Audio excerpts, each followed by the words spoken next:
rain hammered my Kenworth on Highway 50, a physical presence in the ink-black Nevada desert. My world was just headlights and wipers on the loneliest road in America. Tonight, it was living up to its name. I was 3 hours out of Ely, my only companion the CB's intermittent hiss, a white noise lullaby for the long haul. I was sipping lukewarm coffee when a voice tore through the static, sharp and ragged with panic. "Mayday! Mayday! Anybody got a copy? Oh God, I'm turned over, trapped!" The voice was thin, distorted by terror. I grabbed my mic, my heart jolting. "You got a copy here, driver. What's your 20? Mile marker 113. She's on fire. I can't get out. The door's jammed. Oh God, it's hot. Help me." The transmission ended in a strangled scream that was abruptly cut off. Mile marker 113, 4 miles ahead. The raw, unhinged fear in that man's voice was something you couldn't fake. The code of the road is simple. You don't leave a man behind. I pushed the accelerator, my eyes straining. Then I saw it, a faint, unnatural orange flicker against the black horizon. As I got closer, the glow grew into a terrifying spectacle. A Peterbilt was lying on its side in the sagebrush, the cab crushed and mangled. Flames poured from the engine, licking hungrily at the cab. I slammed on my air brakes, grabbed the fire extinguisher, and threw my door open, plunging into the storm. The rain was cold, but the heat from the burning truck was a blast furnace. I ran toward it, boots sinking into the mud. "Hello? Driver? Can you hear me?" A muffled scream answered from inside the mangled cab. He was alive. I got within 20 feet, but the flames were a solid, roaring wall. I saw a hand, slick with blood, slap against the inside of the windshield, leaving a dark red smear. It was a desperate, final plea. I aimed my fire extinguisher, but the foam was like spitting on a bonfire. The flames roared back to life. Then, with a deafening whoomp, one of the fuel tanks exploded. The blast threw me backward into the mud, my ears ringing. The entire cab was now engulfed. The screaming stopped. There was only the roar of the flames and the hiss of the rain. He was gone. Defeated, I stumbled back to my truck. The image of that bloody handprint seared into my brain. My cell had no signal. I fired up my engine, leaving the funeral pyre behind. An hour later, I saw the neon glow of Sadie's oasis. I staggered into the diner, dripping on the floor. 2 sheriff deputies sat in the booth. There's been a wreck," I stammered. "Back on 50, mile marker 113. A truck. It flipped. On fire. The driver, he didn't make it." The deputies were on their feet instantly. The older one guided me to a stool. "Easy there, son. Tell us what you saw." I relayed the whole horrifying story. "All right," the older one said, patting my shoulder. "We're gonna head out there now. You stay here. The waitress will take care of you." I watched them leave, their lights flashing into the rain-swept darkness. The waitress, a woman in her late 60s with kind eyes, silently filled a mug with coffee. "Drink up, honey. It'll help with the chill." "I have to hurry," I said. "That fire was awful." She sighed, wiping the counter. "They won't find anything," she said quietly. I looked at her confused. "What do you mean? The whole rig is out there. A huge fire. You can't miss it." "They won't find it because there's nothing to find," she said, her expression one of profound sadness. "You're not the first driver to come in here white as a sheet. Happens every few years, always on a night just like this. 15 years ago, tonight, there was a terrible wreck at that same spot. A local driver, a fella named Mike, Big Mike. That night, the storm was just as bad as this one. A bus carrying a high school choir had broken down. Mike came over a rise, saw the bus, and had a split second to choose. He chose to save those kids. My blood ran cold. He swerved," she went on, her eyes distant, "sent his rig right off the road. It rolled, pinned him in the cab, and caught fire. He died right there." She looked me straight in the eye. Some say his spirit is still out there. On the anniversary of his crash, when the storm is just right, he relives it. His ghost cries for help over the radio, and his phantom rig burns in the desert. Every time a driver like you comes across it, the deputies have to go check, but they never find a thing. No wreckage, no scorch marks, nothing. I sat there, paralyzed, the coffee forgotten, the bloody handprint, the desperate screams. It had been an echo, a ghost. I had been trying to save a man who had died 15 years ago. I looked out the window. The rain was still falling, endless and gray. But now, the road didn't just feel lonely. It felt haunted. And I knew I would never drive that dark, empty stretch again without hearing the phantom cries of Big Mike forever burning in the Nevada rain.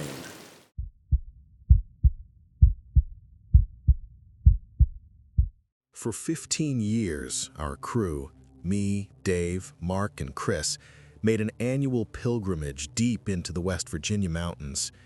It was our escape from approaching 40. This year, we chose a remote spot on the Cranberry River, craving the promised isolation. The first day was perfect. Crisp air, autumn leaves, and the comfort of setting up camp. By dusk, we had a roaring fire, a few trout, and cold beer. We were disconnected and at peace. The first oddity came at dusk. A deep, resonant whoop echoed from the ridge across the river, cutting through the murmur of the water. Not a bird or coyote. We all paused. "What was that?" Chris asked. "An owl," Mark offered, unconvinced.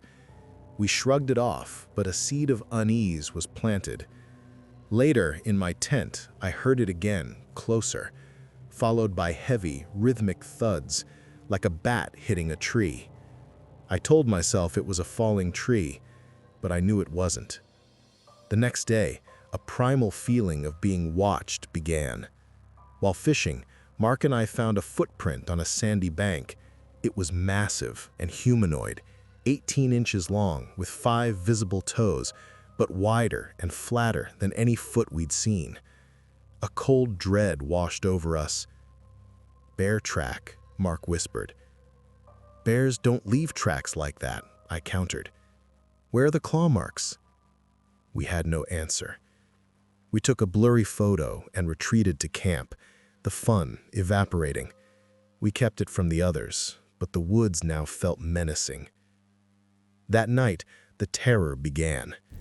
The tree knocking started at sundown from multiple directions, like an alien communication. Then came rocks, first small pebbles, then boulder throws. A fist-sized stone landed by the fire, and another cracked the cooler's lid. "Okay, this isn't funny," Dave yelled into the darkness, his voice trembling. The only answer was a low, guttural growl from the thicket behind us.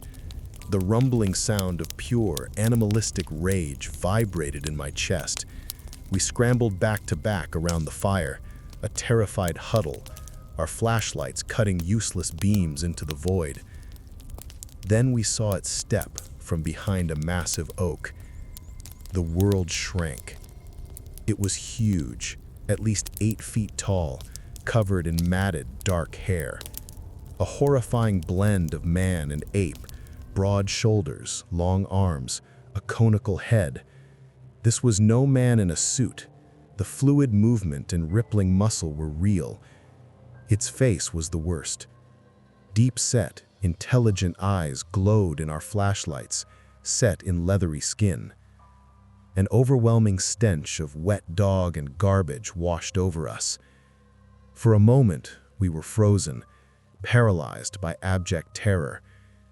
Then it opened its mouth, revealing large yellowed teeth, and unleashed a roar that shattered the night.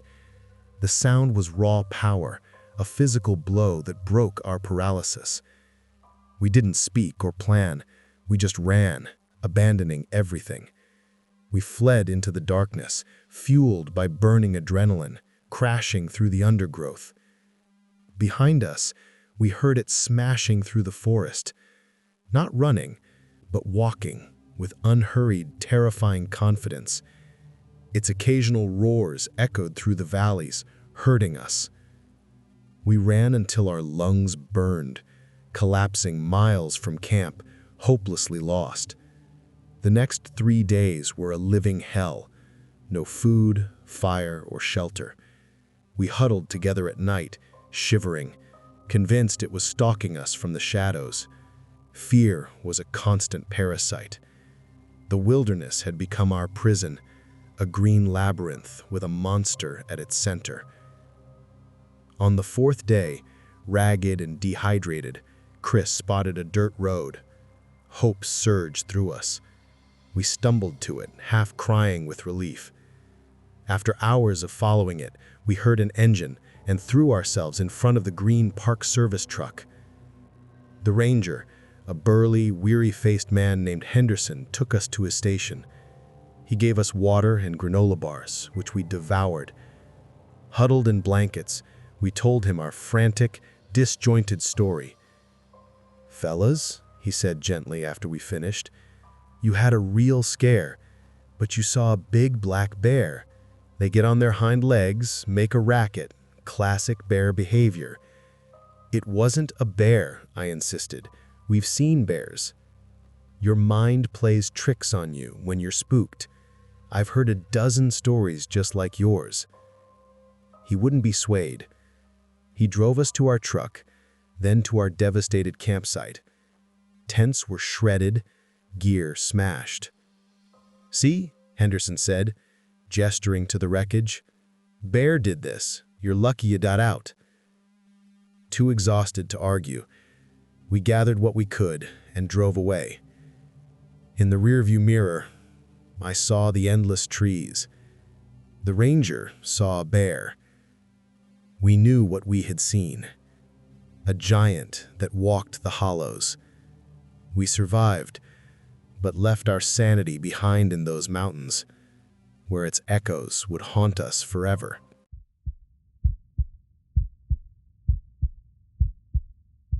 The year is 1928. The chill of a late October evening had settled deep into my bones, a damp, persistent cold my worn coat couldn't fend off. My shift-crushing stone at the quarry had run along, and the sun had long since surrendered the sky to a sliver of moon and a spray of cold stars. Here in Brock's Gap, that's all the light you get. The road was a ribbon of charcoal winding through the pitch-black valley, the trees on either side like skeletal sentinels. My world was the scuff and crunch of my boots on gravel and the puff of my breath frosting in the air. It was a lonely walk, one I'd made 100 times, but loneliness on a night this dark has a way of turning sour in your gut. That's why, at first, the sound was a welcome one. Faintly, from down the road behind me, I heard it, the steady, rhythmic clop, clop, clop of a horse's hooves. A smile touched my lips. It was likely one of the Taylors, or maybe Old Man Smith heading home. Good, I thought, relief warming me better than my coat. I'll have someone to talk to. The company on this oppressive stretch of road was a blessing. I slowed, then stopped, turning my head to peer into the inky blackness, ready to call out a greeting. But the moment my feet stopped, the sound of the hooves stopped too. Dead silence rushed back in, heavier than before. The crickets had fallen silent. The wind in the pines held its breath. It was just me and the suffocating dark. A prickle of unease traced its way up my spine. It was strange. A rider would usually call out, or the horse would shift its weight, jingle its harness. This silence was unnatural. "Hello?" I called out, my voice sounding small and thin against the vast emptiness. "Who's there?" Only the echo of my own question answered me. The air grew colder. I stood for what felt like an eternity, my ears straining, every nerve taut. Nothing. I shook my head, chiding myself for being spooked by shadows. It was probably just a deer. With a deep breath to steady my nerves, I turned and began walking again, with a more determined, quicker stride. Instantly, the hoofbeats started again. Clop, clop, clop.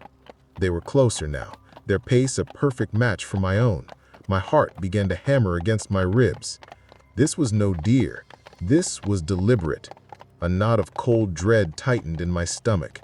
I tried to reason with myself. It was just a neighbor playing a cruel prank. I decided to test my theory. I stopped again, abruptly, planting my feet firmly on the gravel. And just as before, the hoofbeats ceased in the same instant. The synchronicity was terrifying, unhumanly precise. The silence that followed was no longer empty. It was watchful. I could feel unseen eyes on me, a malevolent presence in the darkness just beyond my senses. The prank theory evaporated, replaced with a primal, chilling fear. This wasn't a man on a horse. This was something else. I abandoned all pretense of a casual walk. I started trotting, my work boots feeling heavy and clumsy. Behind me, the sound picked up immediately. The steady clop, clop, clop turned into a brisk, powerful trot, the hooves striking the earth in a rhythm that matched my frantic heartbeat. It was so close now, so impossibly close. It felt as if it were right on my heels, just a few feet behind me in the suffocating black. I didn't dare look back. I knew, with a certainty that defied logic, that there would be nothing there to see. And that knowledge was the most terrifying thing of all. Panic, pure and undiluted, seized me. My trot broke into a desperate, lung-searing run. I was no longer a man walking home. I was prey fleeing a predator. And the sound behind me exploded into a full, thundering gallop. The ground seemed to shake with it. It was the sound of a massive warhorse, a beast of impossible size and power, and it was going to run me down. I could hear its snorting exhalations, a hot, foul gust of air that I swore I could feel on the back of my neck. It was so close. Oh God, it was so close I could feel its breath. My mind screamed. Tears of terror streamed from my eyes, freezing on my cheeks. I was going to die on this dark road, trampled into the dirt by a phantom steed. Then, a miracle. Up ahead, a tiny, wavering square of yellow light. The Smith cabin. George and Matt were home. It was a beacon, a lifeline in the suffocating sea of darkness. I fixed my eyes on that light and ran with a strength I never knew I possessed. I didn't think about knocking or slowing down. My only thought was inside. I hit the Smith's front door not as a man, but as a projectile. The wood splintered, the lock burst, and the door flew inward with a deafening crash. I tumbled through their front room in a chaotic sprawl of flailing limbs, my momentum carrying me clear across the small cabin. George and Matt leaped from their chairs by the fire, their faces masks of utter astonishment. For a fleeting instant, I saw their lamp-lit home, a snapshot of warmth and safety before I collided with the back door. It gave way as easily as the first, and I burst back out into the cold, terrifying night, landing in a heap in their yard. I scrambled to my feet, my body screaming in protest, my mind still consumed by the galloping horror. I braced myself for the monster to come crashing through the house after me. But there was nothing. The sound of the pursuing horse was gone. The night was silent again, save for my own ragged, hysterical gasps for air and the shocked shouts of George Smith from his ruined doorway. The presence was gone. The hunt was over. It couldn't or wouldn't cross their threshold. That realization didn't slow me down. I didn't wait for explanations or offer any of my own. I just ran. I ran on legs that felt like jelly, my lungs burning, my heart fit to burst. I ran until the familiar shape of my own home rose from the darkness, and I didn't stop until my own door was bolted securely behind me, leaving the haunted, empty darkness of the Gap Road outside where it belonged. I never walked that road after dark again.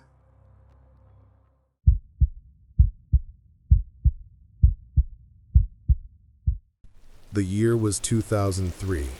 I was 22 and driving my beat-up Honda Civic from my sister's place in Asheville back home to the quiet little town of Oak Haven. The journey was a familiar one, a 3-hour stretch of highway that eventually bled into winding country lanes.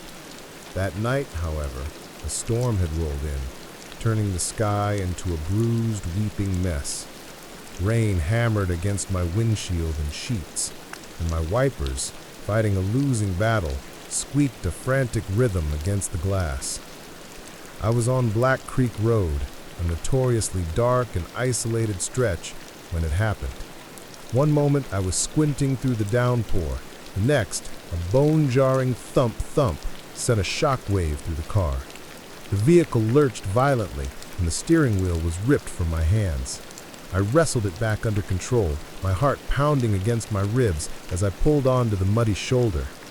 I killed the engine, and the world went unnervingly quiet, save for the relentless drumming of rain on the roof. My breath fogged up the inside of the car. Cautiously, I opened the door and stepped out into the deluge.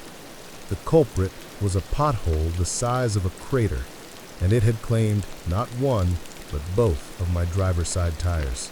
They were completely shredded, hanging off the rims like ruined black ribbons. Panic, cold and sharp, began to prickle at my skin. I was miles from the nearest town. There was no cell service, and this was long before every car came with a GPS. I was utterly, terrifyingly alone. I fumbled in my glove compartment for a flashlight, its weak beam cutting a pathetic swathe through the oppressive darkness. I had one spare, but not two. I was stranded. I retreated to the relative safety of my car, locking the doors and watching as the rain traced frantic patterns down the windows. Every rustle of leaves, every crack of a twig in the woods that bordered the road sent a fresh jolt of fear through me. It felt like 10 minutes had passed, though it could have been an hour, when a pair of headlights sliced through the watery gloom. They belonged to a huge, old-fashioned pickup truck, the kind with a high cab and rounded fenders, its engine rumbling with a deep, throaty growl that vibrated through the floor of my little Honda. The truck pulled up alongside me, and the passenger side window rolled down with a slow, mechanical groan. Inside sat an older man, his face a road map of wrinkles, shadowed by a worn-out baseball cap. His eyes, though, were kind. "Trouble?" he asked, his voice a calm baritone that barely rose above the storm. I explained my situation, the words tumbling out in a nervous rush. He listened patiently, nodding. "That stretch gets hungry when it rains," he said, a faint smile touching his lips. "There's an all-night garage in Miller's Hollow, about 5 miles up the road. I can take you there, get you sorted." Normally, every warning bell in my head would have been screaming, a strange man in a truck on a deserted road in the middle of a storm. But for some reason I can't explain to this day, I felt a profound sense of calm. The fear that had been strangling me moments before simply evaporated. I trusted him. "Okay," I said, grabbing my purse and flashlight. "Thank you." I climbed into the cab of his truck. The interior smelled of motor oil, rain, and old vinyl. He put the truck in gear, and with another mighty roar from the engine, we pulled back onto the road. We arrived at a small, dimly lit garage. It looked like a relic from another era. Inside, a stooped, silent mechanic helped us find 2 new tires. The man from the truck inspected them carefully. "You'll want these," he said, pointing to the best pair. "Good tread, best guarantee. Can't be too careful on these roads." He pulled a worn leather wallet from his back pocket and paid the mechanic in cash before I could even object. "Just pass the kindness on when you get the chance," he said, waving away my protests. He drove me back to my car, the rain now just a gentle drizzle. With a quiet efficiency that defied his age, he jacked up my car and changed both tires in less than 15 minutes. The whole time he worked in near silence, the only sounds being the clink of the tire iron and the sigh of the wind. "All set," he said, wiping his hands on an old rag. Overwhelmed with gratitude, I turned to my car to grab my wallet, determined to pay him back. "Please, let me give you something for your trouble," I insisted, not looking at him. I opened my purse, pulled out a $50 bill, and turned back around. He was gone. Not just him, but his massive, rumbling truck. I stood there, utterly dumbfounded, scanning the empty road. There was no cloud of exhaust, no fading red tail lights in the distance. Most chillingly, there was no sound.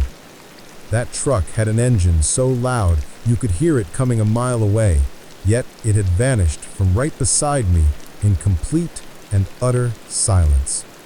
All I could hear was the dripping of water from the trees and the soft hum of my 2 new tires, solid on the wet asphalt. The next morning I drove to Miller's Hollow, intent on finding the garage to thank the mechanic and ask about the man who had helped me. I drove up and down the main street, but there was no garage. I finally stopped at a small diner and asked the woman behind the counter about an all-night garage. She gave me a strange look.